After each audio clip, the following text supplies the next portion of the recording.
بسم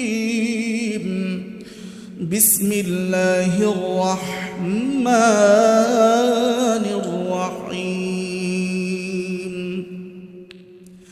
إن عدة الشهور عند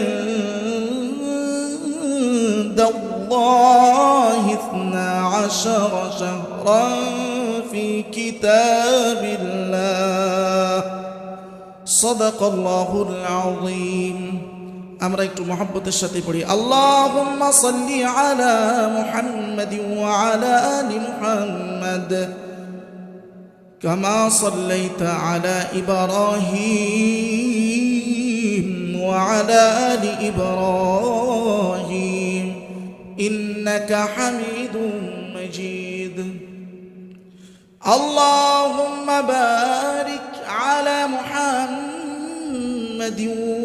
وعلى آل محمد كما باركت على إبراهيم وعلى آل إبراهيم إنك حميد مجيد الحمد لله رب العالمين الدربار লাখো কোটি শুকরিয়া যে আল্লাহ রব্বুল আলামিন আমাদেরকে এখনো সব থেকে সময় নামক মূল্যবান নেয়ামত, সব থেকে উৎকৃষ্ট নেয়ামত এটি এখনও দিয়ে রেখেছেন। আমরা জীবিত আছি এবং তার মহান হুকুম আদায়ার্থে আমরা মসজিদ পর্যন্ত সুস্থ শরীরে আসতে পেরেছি। সেই তৌফিক দাতার খুশির জন্য একবার অন্তঃস্থল থেকে উচ্চারণ করে পড়ি আলহামদুলিল্লাহ। আল্লাহ তাআলা আমাদেরকে সময় দিয়েছেন। এই সময় সব মানব জাতি সব থেকে যেই জিনিসটার অবজ্ঞা করে, নষ্ট করে, সেটা হলো সময়। আর মানব জাতির জন্য এর চাইতে দুনিয়াতে কোনো মূল্যবান জিনিস নাই।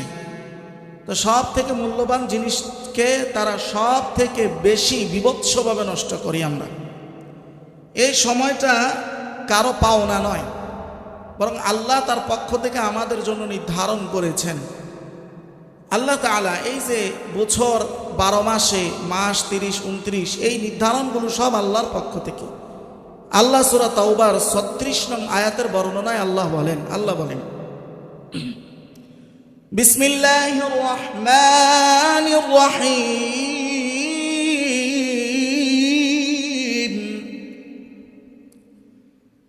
إن عدة الشهور عند الله 12 شهرا عند الله 12 شهرا في كتاب الله يوم خلق السماوات والأرض আল্লাহ বলেন যে এই যে বছর 12 মাসে এই সময়কে আমি নির্ধারণ করেছি। কখন? ইয়াউমা খালাকাস সামাওয়াতি ওয়াল আরদ, তখন থেকে নির্ধারণ যখন থেকে আমি আসমান ও জমিনকে সৃষ্টি করেছি, এটা তখন থেকে নির্ধারণ। তা আল্লাহ সময়কে সৃষ্টি করলেন, এটা আল্লাহর একটা সৃষ্টি করে বাকি সৃষ্টিগুলোকে আল্লাহ এই সময়ের ভিতরে দিয়ে দিলেন। কিন্তু আল্লাহ কিন্তু সময়ের ঊর্ধ্বে, আল্লাহ সময়ের বাহিরে, আল্লাহ সময়ের মধ্যে না। এখন যদি প্রশ্ন করা হয় যে সময়টা আসলে কি, সময় কি, এটা তো আমরা সবাই জানি সময় কি। তারপরে যদি বলি একটা সংজ্ঞা দেন সময়ের, তো অনেক জানা জিনিসও বুঝা বলতে কঠিন হয়। সময়ের সংজ্ঞা কি, সময়টা আসলে কি, সময়ের হাকিকত কি, বাস্তবতা কি? সময়ের সংজ্ঞা দিয়েছেন বিখ্যাত একজন ইমাম আল জুওয়াইনি রাহমাতুল্লাহি আলাইহি, যিনি যাকে বলা হইতো ইমামুল হারামাইন, অর্থাৎ মক্কা ও মদিনার এক যুগের ইমাম ছিলেন। তার মৃত্যু হয়েছে 1085 খ্রিস্টাব্দে। তিনি সময়ের সংজ্ঞা দিয়ে বলেন আয-যামানু হুয়া হারাকা, আয-যামানু হুয়া মিকদারুল হারাকাতি ওয়াত তাগায়্যুর। সময় হলো পরিবর্তন এবং গতি পরিমাপের একক। পরিবর্তন এবং গতি মাপের পরিমাপের একককেই বলা হয় সময়। এই যে আমরা প্রতিনিয়ত পরিবর্তন হচ্ছি, একটা গতির মধ্যে আমরা আছি, এই সময় নামক জিনিসটা দ্বারা আমরা এটার পরিমাপ করতে পারি। এই জন্যই বলতে পারি কোনটা অতীত, কোনটা বর্তমান, কোনটা ভবিষ্যৎ, এইটা মাপার নামই হলো সময়। তো এই সময়কে আল্লাহ তাআলা আমাদেরকে নির্ধারণ করেছেন কি জন্য? পরীক্ষার জন্য। পরীক্ষার জন্য তার মানে হলো আমরা অলরেডি এই মুহূর্তে পরীক্ষার হলে অবস্থিত। পরীক্ষার হলে ঢোকার পরে আমরা যারা স্কুল কলেজে পরীক্ষা দিছি 3 থেকে 3.5 ঘন্টা একটা ফিক্সড টাইম নির্ধারণ করা হয় যে এই টাইমে তুমি পরীক্ষা দিবা। তো এই যে আমাদের জীবন নামক হায়াতটা, এটা টোটালটাই হলো একটা পরীক্ষার টাইম। আমরা অলরেডি পরীক্ষার হলে আছি, পরীক্ষারত অবস্থায় আছি। এখন একটা প্রশ্ন হইতে পারে, হয়তো আপনাদের প্রশ্ন আসে নাই, আমার আসছে, যে আমরা দুনিয়াতে পরীক্ষার হলে দেখছি যে সবার পরীক্ষার সময়টা সমান, অভিন্ন, কিন্তু এখানে দেখতেছি সবার সময় সমান নয়, বরং ভিন্ন। কেউ 70 বছর পরীক্ষার সময় পাচ্ছে, কেউ বা 20 বছর, কেউ বা তার চাইতেও কম। তো এটার কারণ কি? এটার কারণ হলো দুনিয়াতে যখন আমরা পরীক্ষার হলে গেছি, তো একই সেকশনের যতগুলো স্টুডেন্ট থাকে সবার পরীক্ষার প্রশ্নপত্র এক, এজন্য সবার সময়ও এক। ওখানে কয়েকটা জিনিস দ্বারা নাম্বার নির্ণয় করা হয়। একটা হলো তার পরীক্ষার মান, লেখার সৌন্দর্যতা, উপস্থাপনা, এগুলো যেরকম আছে তেমনি আবার পরিমাণের ব্যাপার আছে। সে কি 3 প্রশ্ন লিখলো, না 1 প্রশ্ন লিখলো, না 2 প্রশ্ন লিখলো, না 1-এর ক লেখছে, ঘ লেখে নাই। এই যে পরিমাণটা, এটা অনুযায়ী নাম্বারের তফাৎ হয়। কিন্তু আখিরাতে পরিমাপ অনুযায়ী, মানে কম বেশি, এইটা অনুযায়ী তফাৎ হবে না। তফাৎ হবে শুধুমাত্র এটার যেই মান আছে ওই মানের দ্বারাই তফাৎ হবে। তার মানে হলো একজন মানুষ 20 বছর হায়াত পাইছে, 20 বছর সে ইবাদত করছে। তো 20 বছর ইবাদতের মধ্যে তার ইবাদতের মধ্যে অনেক বেশি ইখলাস, খোদা ভীরুতা, এগুলো পরিপূর্ণ ছিল। গুনাহ করে নাই, গুনাহ কম করছে। আরেকজন 70 বছর ইবাদত করছে, কিন্তু ইবাদতের মধ্যে ইখলাস ছিল না। ইবাদত বেশি করছে, কিন্তু ইবাদতের কোয়ালিটি লেস হয়েছে, কোয়ালিটি নিম্ন। আরেকজন ইবাদত কম করছে, কিন্তু কোয়ালিটি ফুল। তাহলে আল্লাহ তাআলার কাছে সে যখন রেজাল্টের জন্য যাবে, তখন যার আমল অল্প কিন্তু কোয়ালিটি ফুল, সে আগে যাবে। এই জন্য এখানে সময় সমান হওয়ার কোনো প্রয়োজনীয়তা নাই। এখানে রেজাল্টটা সম্পূর্ণ নির্ভর করবে তার কোয়ালিটির উপর, তার বেশি কমের উপর না। এই জন্য কেউ 70 বছর সময় পাচ্ছে, কেউ 20 বছর পাচ্ছে। 70 বছরে সে অনেক নামাজ পড়ছে, কিন্তু কোয়ালিটি নেই। আরেকজন 20 বছর সময় পাইছে হায়াত, কিন্তু অনেক কোয়ালিটিফুল ইবাদত করছে, সে আগে চলে যাবে। তার মানে আমরা কোথায় আছি? পরীক্ষার হলে আছি। আল্লাহ তাআলা এটাই বলছেন যে সাধ্যের উপর আল্লাহ কারো উপর কোনো কিছু চাপায় দেন না। সূরা বাকারার আয়াত নং 286 নং আয়াতের বর্ণনায় আল্লাহ বলেন, লা ইউকাল্লিফুল্লাহু নাফসান ইল্লা উসআহা। রব্বুল আলামিন বান্দাদের সাধ্যের উপরে কোনো কিছু চাপায়া দেন না। একজন শিশু বাচ্চা শৈশবে যদি মৃত্যুবরণ করে, সে তো পরীক্ষার হলে এখনো ঢুকেই নাই, তার তো সময় শুরু হয় নাই, এর আগেইতে আউট। এখন সে কি রেজাল্ট পাবে? তো সে কি রেজাল্ট পাবে এটা আবার নবী বলছেন তিরমিজির 1174 নং হাদিসের বর্ণনায় নবী বলেন, ইজা মাতাস সাবিয়্যু, কোন শিশু বাচ্চা যখন শৈশবে মারা যায়, সে পরীক্ষা দেওয়া শুরুই করে নাই, এর আগেই পৃথিবী থেকে চলে গেছে। এইবার আল্লাহর নবী বলেন, দাখালাল জান্নাতা, ওই শিশু বাচ্চা পরীক্ষা ছাড়াই বিনা হিসাবে ফলাফল জান্নাত পেয়ে যাবে। সুবহানাল্লাহ, বিনা হিসাবে জান্নাত। আল্লাহ সাধ্যের উপরে কোনো কিছু চাপিয়ে দেন না। এই জন্য এইখানের পরীক্ষার সময় সমান না হইলেও কোনো সমস্যা নেই। কিন্তু যারা সময় পাইছে, পায়া সেটা সদ্ব্যবহার করতে পারে নাই, হিসাব হবে তাদের, হিসাব হবে আমাদের। যারা সময় পাইছি কিন্তু কতটুকু সদ্ব্যবহার করতে পেরেছি হিসাব হবে এইটা। তা আল্লাহ এই সময় নির্ধারণ করেছেন আমাদের জন্য, আমাদের পরীক্ষা নেয়ার এটা সময়। যে 70 বছর পাইছে সে এই দুনিয়া নামক পরীক্ষার হলে 70 বছর সময় পেয়েছে পরীক্ষা দেওয়ার জন্য। সময় আল্লাহ বানাইছেন, আমাদেরকে সময়ের মধ্যে দিয়েছেন, কিন্তু আল্লাহ কিন্তু সময়ের ঊর্ধ্বে। আল্লাহ কিন্তু সময়ের মধ্যে না, সময় হচ্ছে আল্লাহর একটা সৃষ্টি। তাহলে বলেন আল্লাহ কি তার সৃষ্টির নিচে থাকে না ঊর্ধ্বে থাকে? ঊর্ধ্বে থাকে, ঊর্ধ্বে থাকে। সময়ের আল্লাহ ঊর্ধ্বে রয়েছেন, আল্লাহ সময়ের মধ্যে নেই।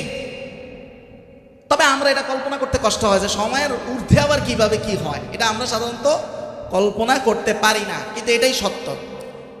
এটাকে বলা হয় 3 dimension of time Islamic theology. Islamic ধর্মতত্ত্বে সময়ের ডাইমেনশন হচ্ছে 3 স্তরে, সময়ের 3টা স্তর। একটার নাম হলো আল্লাহুত। কি নাম? আল লাহুত।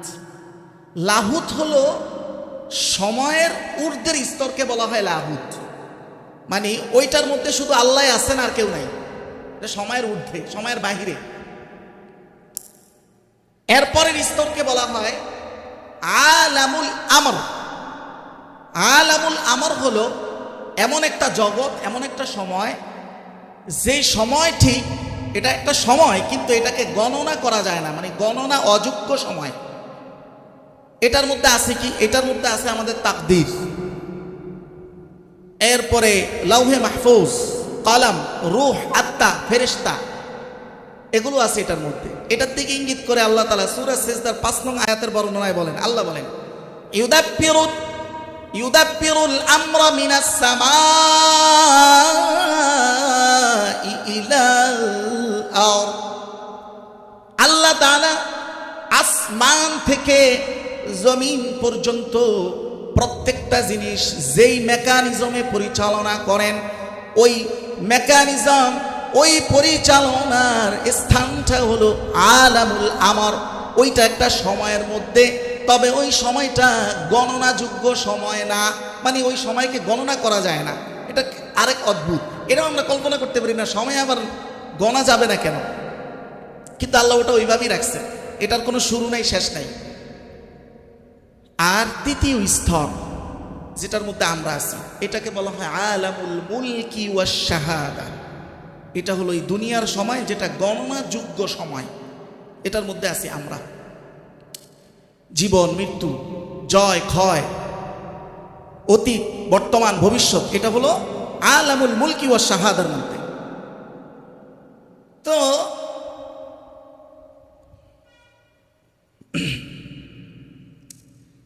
তো আল্লাহ তাআলা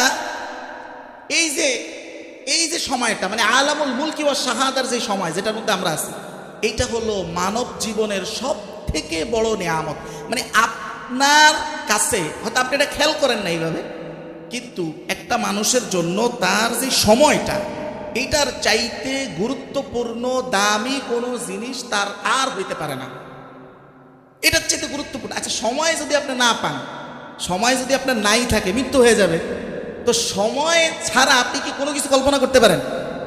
কোনো কিছু কল্পনা করতে পারেন না। আর এই জিনিসটাই আমরা মানুষ খুব বিভৎসভাবে নষ্ট করি, বিভৎসভাবে ধ্বংস করি। মানে যেটা সবচেয়ে বড় নিয়ামত, এটাকে সবচেয়ে কুৎসিতভাবে এটাকে আমরা ধ্বংস করি, জানিও না, বুঝতেও পারি না। এটা যে কত বড় নিয়ামত, এটা বুঝাইতে গিয়ে নবীর একটা হাদিস শুনেন, তাহলে এটার একটু তাৎপর্য বুঝে আসবে। নবী কি বলছেন? মুস্তাদরেক হাকিমের 7846 নং হাদিসের বর্ণনায় আল্লাহর নবী বলেন, قال رسول الله صلى الله عليه وسلم اغتنم خمسا قبل خمس। নবী বলেন 5টা জিনিস এমন আছে, যেই 5টা জিনিস আসার পূর্বে আরেক 5টা জিনিস, অন্য 5 জিনিস এমন আছে, যেই 5 জিনিস আসার আগে, সম্মুখীন হওয়ার আগে, আগের 5টা জিনিসকে তোমরা মূল্যায়ন করো। এই 5টা জিনিস কি? মোট এনে 10টা জিনিস, মানে 5টা আসার আগে 5টা এমন জিনিস আছে যার সম্মুখীন হওয়ার আগে আগের 5টাকে তোমরা মূল্যায়ন করো। এই 10টা জিনিস, এই 10টা জিনিস হলো সময়। কি কি শুনি একটু। প্রথমে নবী বলেন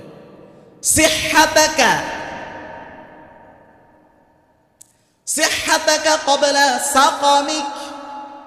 1 নাম্বার হলো তোমার সুস্থতা, এটাও হলো একটা সময়। সুস্থতার সময়কে তুমি মূল্যায়ন করো।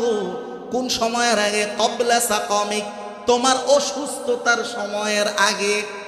তার মানে এই দুইটাই সময়, কিন্তু এটার মধ্যে বেস্ট সময় কোনটা? সুস্থতার সময়, এটাকে মূল্যায়ন করো। এরপরে নবী বলেন গিনাকা ক্বাবলা ফাকরিক, তোমার ধনাঢ্যতার সময়, এটাও একটা সময়, এইটাকে মূল্যায়ন করো। ক্বাবলা ফাকরিক, তুমি ফকির হয়ে যাওয়া দরিদ্রতার সময়ের আগে। দুইটাই সময়, তবে ধনাঢ্যতার সময় হলো ভালো সময়। অতএব খারাপটা আসার আগে এটাকে মূল্যায়ন করো। ফারাগাকা ক্বাবলা শুগলিক, তোমার অবসর সময়, এটাও একটা সময়। শুগলিক, এটাও আরেকটা সময়, তোমার ব্যস্ততার সময়। ওইটা আসার আগে তুমি তোমার ফারাগ, অর্থাৎ তুমি তোমার অবসর সময়কে তুমি কাজে লাগাও, এটাকে মূল্যায়ন করো। এরপরে নবী বললেন সর্বশেষ হায়াতাকা ক্বাবলা মাউতিক, টোটাল জীবনটা, পুরা জীবনটা, এই পুরা জীবনটাকেই তুমি মূল্যায়ন করো মৃত্যুর আগে। বলেন না সুবহানাল্লাহ। পুরা জীবনটাকে মূল্যায়ন করো মৃত্যুর আগে। এই যে এখানে যে সময়ের ভাগগুলো নবী করিম সাল্লাল্লাহু আলাইহি সাল্লাম দেখাইছেন, ও একটা ভাগ মনে হয় রয়ে গেছে। আচ্ছা, সেটা হলো এটাই শুরুতে ছিল শাবাবাকা ক্বাবলা হারামিক। 1 নম্বরে নবী বললেন তোমার যৌবন একটা সময়, বৃদ্ধ বার্ধক্যতাও আরেকটা সময়। তবে 2 সময়ের মধ্যে উত্তম সময় কোনটা? যৌবনকাল। অতএব ওই বার্ধক্যতার আগে যৌবনকালের তুমি হেফাজত করো, যৌবনকালকে তুমি মূল্যায়ন করো, কোন খাতে তুমি ব্যয় করতেছো। এই যে নবী করিম সাল্লাল্লাহু আলাইহি ওয়াসাল্লাম এতগুলো সময় দেখাইলেন, এই সবগুলোর মধ্যে আবার 2টা সময় আছে। এই সবগুলোর মধ্যে আবার সব থেকে উন্নত, উৎকৃষ্ট হলো 2টা সময়, 2টা এই সবগুলোর মধ্য থেকে। সেটা আবার বুখারীর আরেক হাদিস থেকে আমরা জানবো। বুখারীর 6412 নং হাদিসের বর্ণনায় নবী বলেন, নবী এভাবে বলেন যে নি'মাতানি, হে আমার উম্মত জেনে রাখো 2টা এমন নিয়ামত আল্লাহর পক্ষ থেকে তোমাদের জন্য আছে। মাকবুনুন ফীহিমা কাসীরুম মিনান নাস, নবী আফসোস করে বলে অধিকাংশ মানুষ এই 2 নিয়ামত সম্পর্কে সবচেয়ে বেশি গাফেল, অজ্ঞতার মধ্যে থাকে। কি সেই 2 নিয়ামত? আল্লাহ নবী বলেন আসিহা ওয়াল ফারাগ, এই 2 নিয়ামত হলো সুস্থতার সময় আর অবসর সময়। এই বাকি সবগুলোর মধ্যে এই 2টা হলো তার চাইতে উন্নত, সুস্থতা এবং অবসর। সুস্থতা এবং অবসর, এই সময়গুলোকে এক্সাক্ট কাজে না লাগানোর কারণে দুনিয়াতে তো সে ব্যর্থ হবেই, আখিরাতে সে কত বড় বিপদে পড়বে এই বিষয়েও নবী বলেন। কত বড় বিপদে বান্দা পড়বে এই বিষয়ে তিরমিজির 2416 নং হাদিস, পানি আছে 2416 নং হাদিসের বর্ণনায় নবী বলেন, খালি আনবে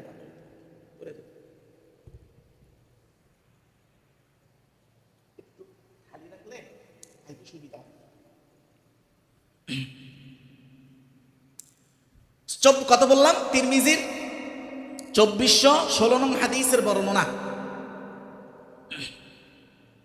নবী বলেন হে উম্মত জানিয়ে রাখো লা তাজুলু কদামা ইবনে আদম, মনে রাখো ইবনে আদম 2 পাও ইয়াউমাল কিয়ামতি, কিয়ামতের দিন নাড়াইতে পারবে না। মানে যেই জায়গায় দাঁড়াবে হাসরের ময়দানে নড়তে পারবে না, এদিকেও যাইতে পারবে না, এদিকেও যাইতে পারবে না। কতক্ষণ? হাত্তা ইউসআল, যতক্ষণ না তাকে প্রশ্ন করা হবে আর সে জবাব না দিতে পারবে। কোন বিষয়ে প্রশ্ন?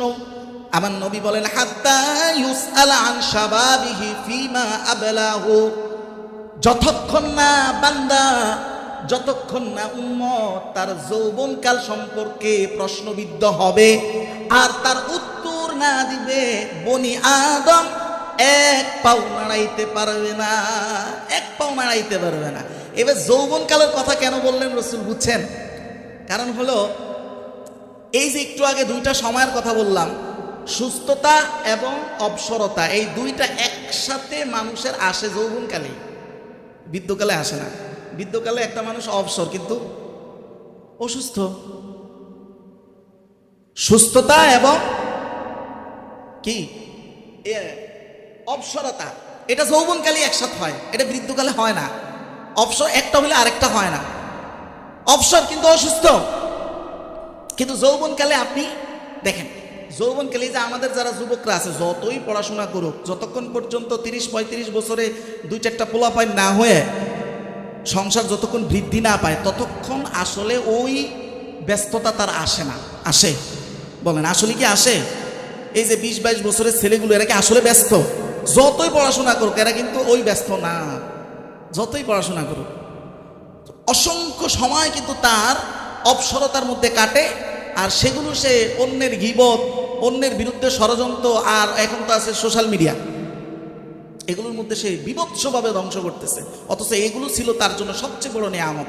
সে বুঝতেও পারতেছে না, এটার চাইতে যে তার কাছে কোনো দামি জিনিস নাই, থাকতে পারে না, আর সে এটাকে হাতে ধরে ধরে নষ্ট করতেছে, বুঝেও আসতেছে না। আর এইটার হিসাব না দিয়ে যে সে কিয়ামতের ময়দানে এক পাও নাড়াইতে পারবে না, ওই বিষয়েও তার জ্ঞান অর্জন নাই। এখন একটা প্রশ্ন আসতে পারে, আসলে তো এই জিনিস তো আপনাদের এই প্রবণতা শুধু আপনাদের মধ্যে আছে, আমার মধ্যে নাই। সময় নষ্ট করার প্রবণতা আছে তো, কিন্তু আমরা কতটুকু প্রত্যেকে ব্যক্তিগতভাবে এটাকে কন্ট্রোল করার চেষ্টাটা কতটুকু করি না। আমার মধ্যে আছে, কিন্তু আমি চেষ্টা করি, কন্ট্রোল করার চেষ্টা করি। প্রায় আমি এরকম হিম্মত নেই যে আর সোশ্যাল মিডিয়া কোনো ভিডিওই দেখবো না। জাস্টলি হ্যাঁ, কিছু তো সংবাদ জানা লাগে, এগুলোর জন্য নির্দিষ্ট কিছু চ্যানেল আছে, ওখানে ওই চ্যানেলে ঢুকেই যে নতুন কোনো আপডেট আসছে কিনা এটা দেখা যায়। কিন্তু এইভাবে স্ক্রলিং করা উদ্ভ্রান্তের মতো, এইটা একটা ভয়ঙ্কর রোগ, ভয়ঙ্কর। আমরা মনে করি এটা একটা ভুল শব্দ যে আমরা সোশ্যাল মিডিয়া ইউজ করি, ভুল শব্দ। বরং সোশ্যাল মিডিয়া আমাদেরকে ইউজ করে, এটা হলো সঠিক শব্দ। সোশ্যাল মিডিয়া আমাদেরকে কি আজব একটা, আপনি একটা ছেলেরে ছাইড়া দিলে সেই কি এইভাবে উদ্ভ্রান্তের মধ্যে ঘুরবে? ভার্চুয়ালি কিন্তু সে এই কাজটাই করতেছে, ফিজিক্যালি সে কিন্তু এইভাবে উদ্ভ্রান্তের মতো ঘুরবে না পাগলের মতো, এনে একটু দেখি, অনেক একটু দেখি, মানুষ তার কি বলবে? এই কাজটাই সে ভার্চুয়ালি আপনি করতেছি, বুঝতেছি না যে এটা করতেছি। আল্লাহ আমাদেরকে এই বিষয়গুলো বুঝার তৌফিক দান করুন, বলেন আমিন। এবার একটু শুনেন যে এই প্রবণতা আমাদের মধ্যে আসে কোত্থেকে, কেন আমাদের বারবার কন্ট্রোল করতে পারি না? কেউ তো কন্ট্রোল করতেই চায় না, করতে হবে যে এই অনুভূতি তার মধ্যে নেয়। যারা চায় তারাও এই যে কষ্টটা হয় বা আমরা কন্ট্রোল করতে পারতেছি না, এটা কেন? এটাকে মেডিকেল সায়েন্স বলে যে ডোপামিনের ফাঁদ। তারা বলে যে dopamine love and addiction to misdirection. মানে হলো ডোপামিন হচ্ছে আমাদের ব্রেনের একটা হরমোন, যেটা আনন্দ উৎপাদন করে। মানে এটা হচ্ছে দ্রুত আনন্দটা দেয়। একটা মানুষ যখন এই যে গীবত, আচ্ছা মানুষ গীবত করে কি জন্য? আসলে গীবত করে সে কি পায়? আনন্দ পায়। একজনের বিরুদ্ধে খুব খাচ্ছে কইতে পারলে তার মনের মধ্যে একটা তৃপ্তি পায়। এই অভ্যাসটা তার কোন জায়গা থেকে আসছে? মূলত ডোপামিন হলো ওই হরমোন যেটা আপনাকে খুব দ্রুত একটা আনন্দ দিবে। আর এই ধরনের দ্রুত আনন্দ, সেটা সোশ্যাল মিডিয়া হোক, মানুষের গীবত হোক, ওখানে একটু উদ্ভ্রান্তের মতো ঘুরে রাস্তা হইতেছে, কনস্ট্রাকশন এই আর রাস্তার কাজ হইতেছে, দাঁড়ায় রয়েছে দেখতেছে, এটা দেখার কি আছে? আমি এরকম বহুত নামে আশ্চর্য, প্রাপ্তবয়স্ক মানুষ, তার ঘরে 2টা মেয়ে, একটা ছেলে।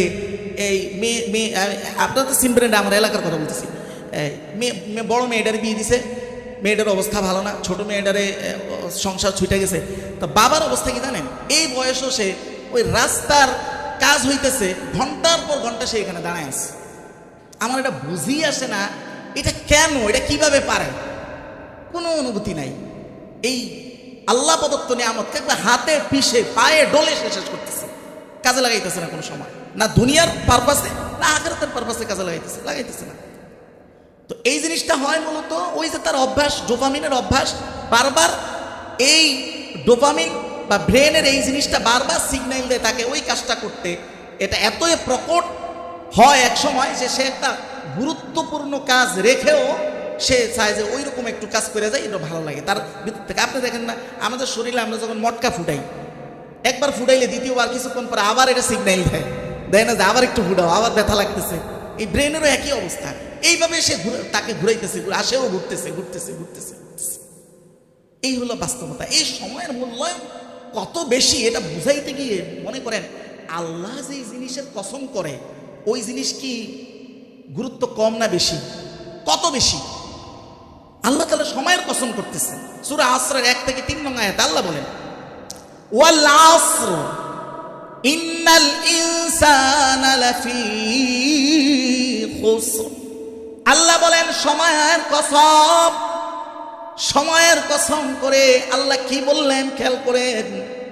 আল্লাহ সময়ের কসম করে বললেন ইন্নাল ইনসানা লাফি খুসর, সমস্ত মানুষ ক্ষতিগ্রস্ত। এটার হাকিকত কি? এটার সাথে এটার সম্পর্কে মুনাসাবাত কি?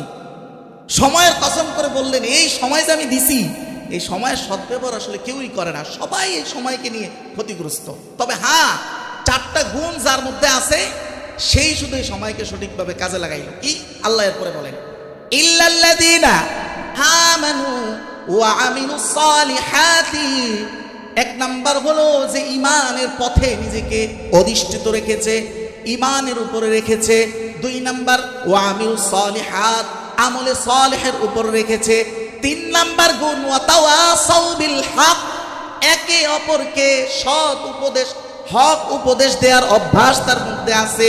4 নাম্বার আল্লাহ বলেন ওয়া তাওয়াসাউ বিস সাবর, 4 নাম্বার হলো একে অপরকে ধৈর্যের উপদেশ দেওয়ার অভ্যাস আছে। এই 4টা অভ্যাস তার মধ্যে আছে।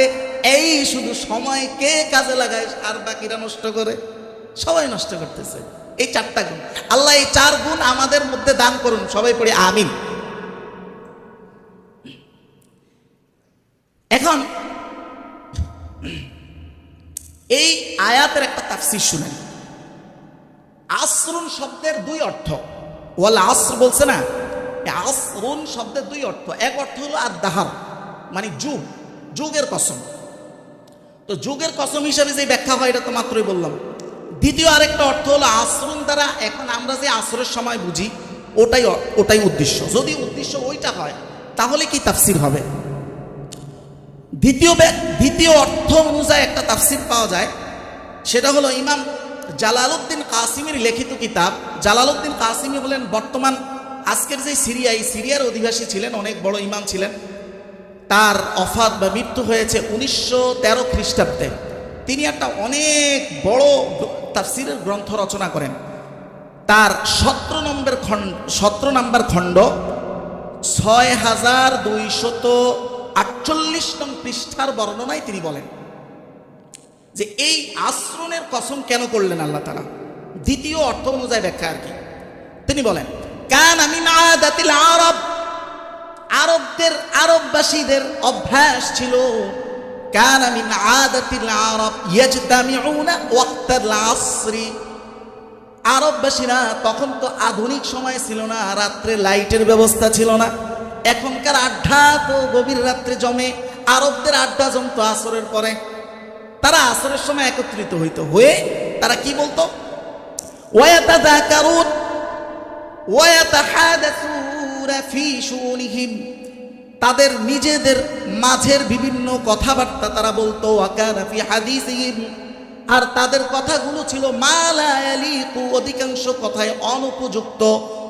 ওয়া মাযা ইউযী বিহি বাযুহুম বাযান, আরেকটা ছিল একে অপরকে কষ্ট দেওয়ার মতো কথা, তার মানে হলো গীবত।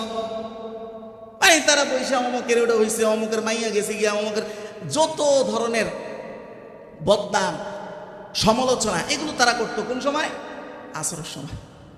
এই কাজটা করে তারা তাদের সময়কে যে কিভাবে নষ্ট করতেছে ওইটার ভয়াবহতা বুঝাইতে গিয়ে আল্লাহ এই আসর শব্দের কসম করছে।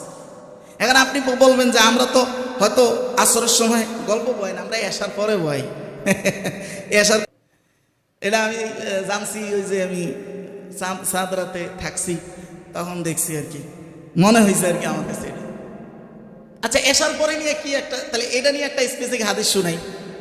বুখারী 568 নং হাদিসের বর্ণনায় নবী বলেন, নবীর সাহাবী তা নবীর অভ্যাস বলেন, কানা রাসূলুল্লাহি সাল্লাল্লাহু আলাইহি ওয়াসাল্লাম ইয়াস্তাহিব্বু আন ইউআখিরাল ইশা।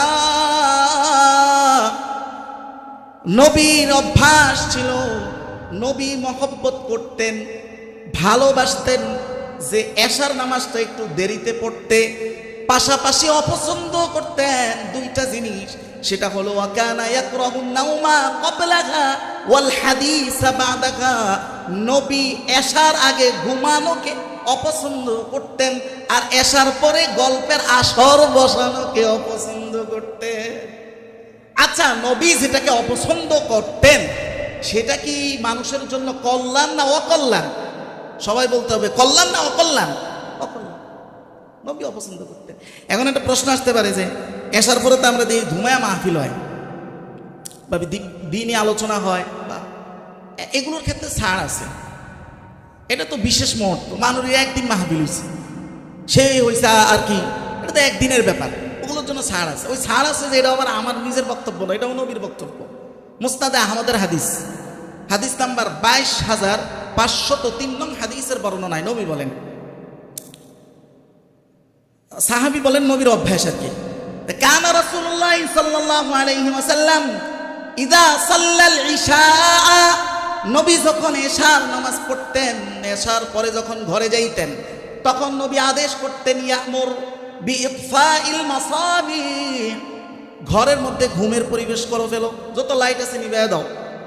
পাশাপাশি এবার এটাও বলছেন ওয়াকালা লা তাত্তাখিযু বুয়ুতাকুম মাকাবির, তবে ঘুমাও কিন্তু ঘরটাকে কবরস্থান বানায়ও না। ঘর কবরস্থান না বানানোর উদ্দেশ্য কি? উদ্দেশ্য হলো ঘুমাইছে তো ঘুমাইছে সকাল পর্যন্ত, আর কেউ উঠেও না, এবাদতও করে না, না বরং রাত্রের একাংশ আবার উঠো, আবার এবাদত করো, পুরোপুরি কবরস্থান বানায়ও না। এরপরে নবী বলেন ইয়াকা ওয়াল জুলুস, তবে উম্মত মনে রাখো এশার নামাজের পরে গল্পের আসরে বসা থেকে নিজেকে বিরত রাখো। ইল্লা লিহাজাতিন, তবে বিশেষ কোনো ইমার্জেন্সি প্রয়োজন সেটা ভিন্ন। তো ইমার্জেন্সি প্রয়োজন যদি হয় সেটা ভিন্ন, মাহফিল হইছে একদিন এটা সমস্যা না, কিন্তু নিত্যদিনের অভ্যাস এইটা বানাইলে নবী বলেন নবী এটা অপছন্দ করতেন, আর নিশ্চয়ই নবী যেটা অপছন্দ করতেন তার মধ্যে নিশ্চয়ই কোনো না কোনো ক্ষতি আমাদের জন্য আছেই আছে। এখন ক্ষতি কি এটা আমার একটু খোঁজার চেষ্টা করছি আমি, অনেক ক্ষতি। এর মধ্যে আমি একদম কমন একটা মনে রাখছি, সেটা হলো মেডিকেল বলে যে মেলাটোনিন সাপ্রেশন। মেলাটোনিন সাপ্রেশন কি? মেলাটোনিন আমাদের একটা হরমোন, ঘুম উদ্দীপক হরমোন। এই হরমোনটা মূলত যখনই এই 9টা-10টা সময় হয়ে যায়, 9টা সাড়ে 9টা, তখনই এই অটোমেটিকলি আমাদের ব্রেন থেকে এই হরমোনটা নির্গত হয়। কিন্তু ব্যক্তি যখন গল্প, সোশ্যাল মিডিয়া এই ধরনের কোনো ইয়ার মধ্যে, এই ধরনের কোনো প্রোগ্রামে ব্যস্ত থাকে, তখন এই কি বলে মেলাটোনিন, এই যে মেলাটোনিন যে হরমোনটা, এটা নির্গত হওয়ায় বাধা খায়। যখন এটা নির্গত হইতে পারে না, তো তখনই ধীরে ধীরে আমাদের ঘুম হালকা হয়ে যায়, বা ঘুম এটারে আমাদের গ্রাম্য ভাষা বলা হয় যে উনা উনা ঘুম। হ্যাঁ, ঘুমটা গভীর হয় না, ঘুমটা মনমতো হয় না, তখন মেজাজ খিটখিট থাকে, শরীর সাবলীল থাকে না, তখন এবাদতের গুণমানও কি হয়? নষ্ট হয়। তার মানে নবী যে বলছেন এটার মধ্যে কোনো না কোনো রহস্য তো অবশ্যই আছে। সুবহানাল্লাহ, বলেন না সুবহানাল্লাহ। এবার শুনেন, এই আমরা সময় তো ঠিকই এইভাবে নষ্ট করতেছি। এখন আপনি যদি বলেন ও আমরা এশা হোক আর আসর হোক আর অন্য সময় হোক, গিবতের আসর যেটা আমরা বসাই, এটার সাথে তার এশার সম্পর্ক না, আসরের সম্পর্ক না, এটা জীবনের যে কোনো সময়, এটা হলো ভয়ঙ্কর মারাত্মক পাপ। এখন সমস্যা হইল গীবতটা যে কি এটা ইন ডিটেলে আমরা অনেক মানুষই জানি না, আজকে এটা একটু জানবো, খেয়াল করে শুনেন। নবী নিজেই বলছেন, মুসলিম শরীফের 2589 নং হাদিসের বর্ণনায় নবী বলেন, আতাদরুনা মাল গীবা, হে আমার উম্মত, সাহাবীদেরকে বলেছেন সম্বোধন করে, আতাদরুনা মাল গীবা, তোমরা কি জানো গীবত কি? সাহাবীরা উত্তর দিল, ক্বালু ওয়াল্লাহ ওয়া রাসূলুহু আ'লা, আল্লাহ এবং তার রাসূলই ভালো জানেন। তখন নবী বললেন, যিকরুকা আখাকা বিমা ইয়াকরাহ, যিকরুকা আখাকা বিমা ইয়াকরাহ, তোমার ভাইয়ের পিছনে তোমার ভাইয়ের এমন আলোচনা যেটা সে শুনলে মনে কষ্ট পাইত, এটাই গীবত। এখন এই জায়গায় একটা প্যাঁচ আমরা লাগাই, সেটা হলো ওই যে হ্যাঁ কি শুনছিনি ভাই, হ্যাঁ তো শুনবো না, এমন একজনের কাছে কইছি হ্যাঁ কেউ ধরে কইতো না, হয়ে আবার আরেকজনের কাছে কইছে ভাই কেউ ধরে কইেন না। এখানে শোনার কোনো শর্ত নাই, যদি শুনতো, কথার খেয়াল করেন, তোমার ভাইয়ের পিছনে এমন আলোচনা যদি শুনতো, শুনতে হবে এটা কোনো শর্ত নাই, যদি শুনতো তাহলে সে মনে কষ্ট পাইতো কিনা, তোমার কথাটা কি এই ধরনের কিনা, যদি এই ধরনের হয় বাস এটাই গীবত। এবার বুঝেন এই ধরনের কত কথা আমরা নিত্যদিন বলতেছি, হিসাব করেন এবার। এখন আবার আরেকটা প্যাঁচ লাগায় মানুষ, এই একই জিনিস সাহাবায়ে কেরামও প্রশ্ন করছেন যে আচ্ছা আমি যেটা বলছি এটা এই আকাম যদি হ্যাঁ নিজে আসলেই করে থাকে, যদি কথাটা সত্য হয় তাও কি গীবত হবে? এটা সাহাবায়ে কেরাম জিজ্ঞাসা করছেন নবীকে, বলেন আবার আইতা, হে নবী আপনি কি মনে করেন, ইন কানা ফীহি মাকুল, আমি যা তার ব্যাপারে বললাম এইটা যদি আসলেই তার মধ্যে সত্য হয়, বদনামটা যদি সত্য হয়, নবী বলেন ইন কানা ফি আখিকা মা তাকুল, যদি তোমার ভাইয়ের মধ্যে সেটাই পাওয়া যায় যা তুমি তার পিছনে বলেছো, ফাকাত ইগতাবতাহু, এটাই তো হলো গীবত। ওয়া ইল্লাম ইয়াকুন ফিহি, যদি তার মধ্যে তুমি যেটা বলেছো এটা না পাওয়া যায়, ফাকাত বাহাত্তাহু, এটা তো গীবত আছেই, বরং আরো হলো তুমি তার ব্যাপারে একটা অপবাদের গুনাহ পাইলা। আরে গীবত তো ওটাই যেটা আসলেই তার মধ্যে সে আকাম আসলেই করছে, ওইটা আপনি গীবত বলছেন, ওটাই তো গীবত। আর যদি না থাকে পুরো মিথ্যা হয় তো গীবত তো হবেই, বরং অপবাদের আরো এক্সট্রা গুনাহ হবে, ওটা তো অপবাদ, ওটা তো গীবত, গীবত তো আছেই, বাকি এক্সট্রা কি অপবাদের গুনাহ। তা আমরা এটাও আবার বুঝি না, আমরা মনে করি যে হ্যাঁ তা আসলে এটা করছে, আমরা মনে করি হ্যাঁ না করলে হ্যাঁ নামে মিথ্যা বললে মনে হয় গীবত, না সত্য বললে গীবত হয়। তবে হ্যাঁ তিন অবস্থায় গীবতের ছাড় আছে, কিন্তু ওইটা আপনাদের যাই না কোনো লাভ নাই, মোটেই গীবত থামেই না। ওইটা বললে তো আরো এটাও অন্য এক সময় বলবো, এটা আজকে আমার বলতে মন চাইতেছে না। মানে মোটে মানুষ এগুলোকে আরো কিছু মাসালা আছে এমন সিক্রেট, এগুলো মানুষকে বললে এরা এগুলোর আরো উল্টা অপব্যাখ্যা করে সুযোগ বানায় নেবে, এগুলো উপকারের চেয়ে অপকার বেশি হবে। এগুলো যদি কারো এক্সট্রা প্রয়োজন হয় তখন গিয়ে এটা বললে ঠিক আছে। আম মানুষকে অনেক মাসালা আছে জানানো নাই, যেমন এই একটা মাসালা এরকম আছে, রোজায় আমরা বলি না যে এই রোজা একটা বাংলায় কয়টা 60টা, কিন্তু মাসালা আসলে এরকমও না, মাসালা একটু অন্যরকম। এখন এইটা কেন হুজুরে বলে না, কারণ এরা এমনি রোজা রাখে না পোলাপান, এটা বললে তারও সুযোগ পেয়ে যাবে। আসলে রোজা রাইখা ভাঙলে বলল 60টা, কিন্তু শুরুতে যদি সে রোজাই না রাখে তাহলে কিন্তু 60টা না, তাহলে কিন্তু একটার মধ্যে একটা। এইটা জানলে তো মাশাআল্লাহ, যে রোজা রাখে না তারও সুযোগ পেয়ে যাবে। আচ্ছা, তো দেখেন এই গীবতটা কত মারাত্মক যে আল্লাহ এটা কিসের সাথে তুলনা করছেন। আল্লাহ বলেন সূরা হুজরাত আয়াত নং 12, আল্লাহ বলেন ওয়ালা ইয়াক্তাব বা'দুকুম বা'দা আইয়ুহিব্বু আহাদুকুম আইয়াকুলা লাহমা আখিহি মাইতা। আল্লাহ বলেন তোমাদের কেউ কি পছন্দ করবে মরা ভাইয়ের গোশত খাইতে? খাবেন কেউ? কথা বলেন, খাবেন কেউ? আল্লাহ এটার সাথে তুলনা করছেন যে গীবত করা আর মরা ভাইয়ের গোশত খাওয়া এটা একেবারেই সমান। অথচ আমরা মরা ভাইয়ের গোশত খাওয়ার মতো রুচি নাই, কিন্তু গীবত করার মতো আমার আগ্রহ আছে। দেখেন আমাদের অবস্থা। আল্লাহ আমাদেরকে সহিহ বুঝ দান করুন, সবাই পড়ি আল্লাহুম্মা আমিন। এই গীবতের কারণে কত বড় বিপদ হবে আখেরাতে, ওইটা একটু শুনেন। এইটা হাদিসটা এসছে মুসনাদে আহমদের হাদিস ৭,২৫২ নং হাদিস। অফিসে ৭,০০০ কত কইলাম ২৫২ নং হাদিসের বর্ণনা। নবী বলেন, ইউক্তা বির রাজুলি, হে আমার উম্মত শুনে রাখো, কিয়ামতের ময়দানে একজন ব্যক্তিকে নিয়ে আসা হবে, ইউক্তা বির রাজুলি ফালাহু মিনাল হাসানাতি কাজিবালি তিহামাতা। নবী বলেন, একজন ব্যক্তিকে সামনে উপস্থাপন করা হবে, তার এত সওয়াব আর এত সওয়াব, এত আমল আর এত আমল। তার আমলের পরিমাপ কতটুকু জানো? বলে তিহামা পাহাড় পরিমাণ। তিহামা একটা পাহাড়, অনেক উঁচু পাহাড়, ওইটা পরিমাণ আমল নিয়ে সে আসবে। তা আসার পরে যেটা হবে, ফায়াজিদু শাতামা হাযা, এই ব্যক্তির বেড আমল যেগুলো, ওগুলো খুঁজলে পাওয়া যাবে। অমুকরে সে গালি দিছে, আও কাযাফা হাযা, অমুকের নিন্দা গাইছে, আও আকালা মাল হাযা, অমুকের সম্পদ আত্মসাৎ করেছে, অথবা আও সাফাকা দামা হাযা, অমুকের রক্তপাত ঘটাইছে, আও দরাবা হাযা, অমুকরে মারছে। এই এক একটা হিসাব করতে করতে তার এই পাহাড় পরিমাণ আমল থেকে কাইটা কাইটা প্রত্যেকে দেওয়া হবে। দিতে দিতে দিতে দিতে এই হতবাগা রিক্ত হস্ত হয়ে আস্তে করে সুন্দর করে জাহান্নামে চলে যাবে। বলেন না নাউজুবিল্লাহ। দেখছেন গীবত কত মারাত্মক। এখন আমি একটা বাস্তব চিত্র আপনাদেরকে দেখাই। আমরা যারা গীবতে অভ্যস্ত, সমালোচনায় অভ্যস্ত, আমাদের বাস্তব চিত্রটা কি?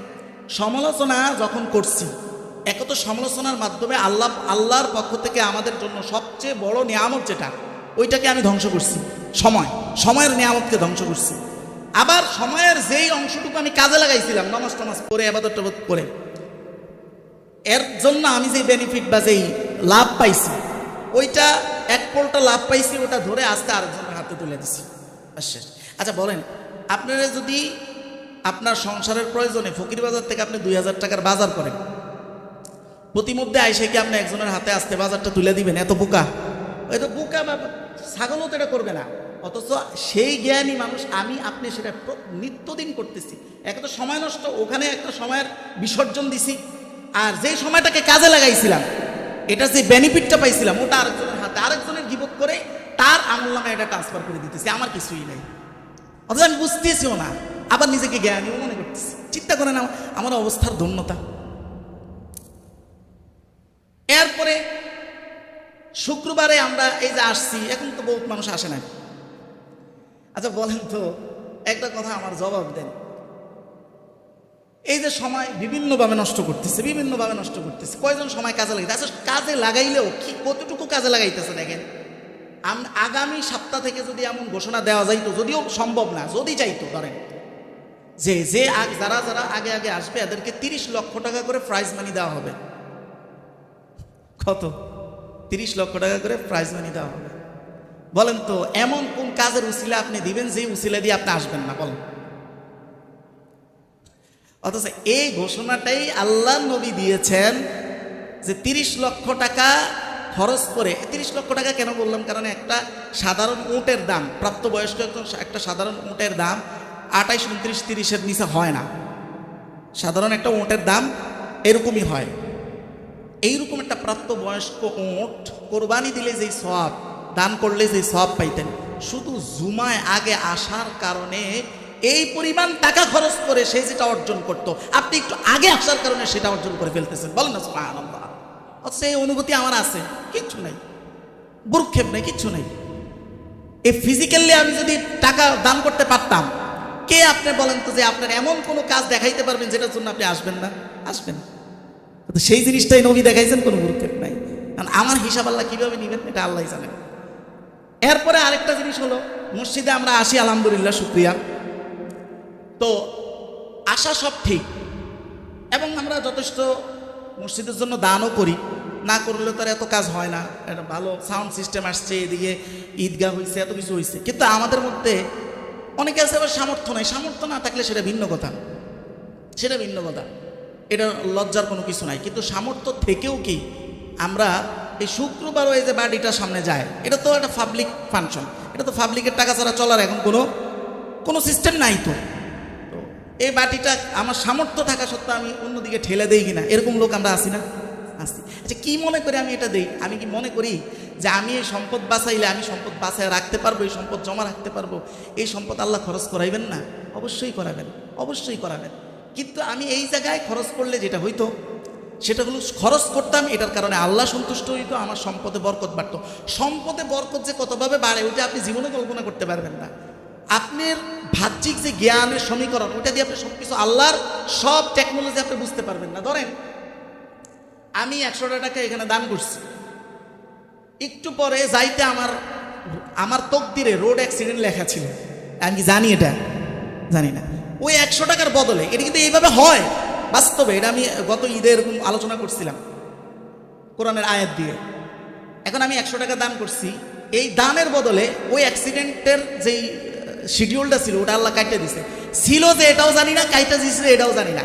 যদি অ্যাক্সিডেন্ট হইতাম তাহলে আমার কত হাজার টাকা যাইতো। ওই যেটা যাই নাই, আমার যে বরকত বাড়ছে এটা কিন্তু আমি টেরই পাইনি। বলেন না সুবহানাল্লাহ, টেরই পাইনি আমি। পিছন দিয়ে কত কিছু ঘটাই দিছে আল্লাহ তাআলা, আমার কিন্তু কোনো খোঁজ খবর নাই। আমি মনে করি যে আমি এনে না খরচ করলে মনে হয় আমার সম্পদটা কতকাল জমা রাখতে পারবো না। বরং আল্লাহ যদি খরচ করাইতে চান, খরচ তো হবে, আর পাশাপাশি বিপদ আর কষ্ট এটা হবে ফ্রি, এটা হবে ফ্রি। এটাই বাস্তবতা। এটার দিকে আল্লাহ তাআলা ইঙ্গিত করে বলেন সূরা কাহফের আয়াত নং 46 আল্লাহ বলেন, আল মাল ওয়াল বানুনা জিনাতুল হায়াতিদ দুনিয়া ওয়াল বাকিয়াতুস সালিহাত খায়রুন ইনদা রাব্বিকা সাওয়াবান ওয়া খায়রুন আমালা। এই যে আল মাল ওয়াল বানুন, সন্তান সন্ততি যত কিছু আছে, এগুলো হচ্ছে দুনিয়ার শোভা। এগুলো কখনোই তোমার স্থায়ী সমাধানে কার্যকর হবে না, বরং এগুলোকে ব্যবহার করে তুমি আখিরাতের অ্যাকাউন্টে যেটা জমা করবা ওটাই তোমার স্থায়ী কার্য, ওটাই তোমার, ওটার প্রতি তুমি স্থায়ীভাবে আশা রাখতে পারো, এইটার প্রতি তুমি অস্থায়ীভাবে আশা রাখতে পারো। মসজিদে বাড়াইলে একটা অ্যাক্সিডেন্ট বইটা তোমার সব শেষ হইতে পারে না? হইতে পারে, হয় না? কথা বলেন, হয় না? হয়। কে কার তকদির জানে? এটাই। আর আমরা যারা দান করি, আমাদের একটা সাইকোলজিক সমস্যা আছে। কি সমস্যা দেখেন, আমরা 100 টাকার 2টা নোট যদি আমার কাছে থাকে, একটা লাট আর একটা টাটকা, বলেন তো আমি কোনটা দিব? যেটা লাট ওটাই দিব, ঠিক না? যেটা লাট ওটাই দিব। এইটার ব্যাপারেও আল্লাহ তাআলা বলেছেন সূরা বাকারা আয়াত নং 267। আল্লাহ বলেন, ইয়া আইয়ুহাল্লাযীনা আমানু আনফিকু মিন তাইয়্যিবাতি মা কাসাবতুম, হে ঈমানদার তোমরা আল্লাহর রাস্তায় খরচ করো তোমার সম্পদের উত্তম অংশ, ওইটা দিও না যেটা তুমি নিজে নিবা না। আল্লাহ এনে বলতেছে, ওয়ালা তায়াম্মামুল খাবিসা, ওই অনুত্তম অংশটা দেওয়ার ইচ্ছা করো না, যে ওয়ালাস্তুম বিআখিজি, যেটা তোমারে দিলে তুমি নিতা না। অনেক মানুষ আছে ছিঁড়া টাকা, ছিঁড়া নোট এর মধ্যে দিয়ে দেয়, আছে কিনা? কথা বলেন, আছে কিনা? আছে। অথচ এই টাকাটা তারে দিলে সে কিন্তু নিত না। আল্লাহ এটাই বলতেছেন, এটা করো না। এটা আমরা কেন করি? সত্য কথা হলে এটা আমার মধ্যে আছে, মানুষ না আপনি, আমি মানুষ না, কিন্তু এই ভুলটা আমি বুঝতে পারছি, আপনি জানেন না, আজকে থেকে জানছেন, আজকে থেকে এটা সংশোধনের চেষ্টা করবো ইনশাল্লাহ। রাজি আছি? আল্লাহ তৌফিক দান করো। কেন হয় এটা একটু শুনেন, এটা নিয়ে আমি একটু ঘাটাঘাটি করি, কেন এটা হয়? এটা তো আমার মধ্যে হয় দেখছি, এটা কেন হয়? আগে লাট নোটটা কেন আসে? তো যেটা পাইলাম সেটা হলো যে এটাকে বলা হয় লস অ্যাভারেশন। লস অ্যাভারেশন তত্ত্বটা হলো এরকম যে এখানে দাবি করা হয় যে মানুষের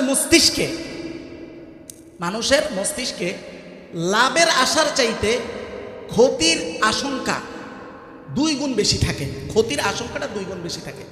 তো একটা মানুষ যখন 2টা নোট থাকে তার কাছে, যে নোটের হিসাব দিয়ে বুঝাই, একটা টাটকা আর একটা ব্যবহৃত, সে জানে যে 2টার মান একই, মানে কোনো পার্থক্য নাই, তারপরেও তার কাছে মনে হয় এটা ব্যবহৃত হয়েছে, এইটাই ব্যবহার করি, যেটা ব্যবহার হয় নাই এইটাকে রাখি।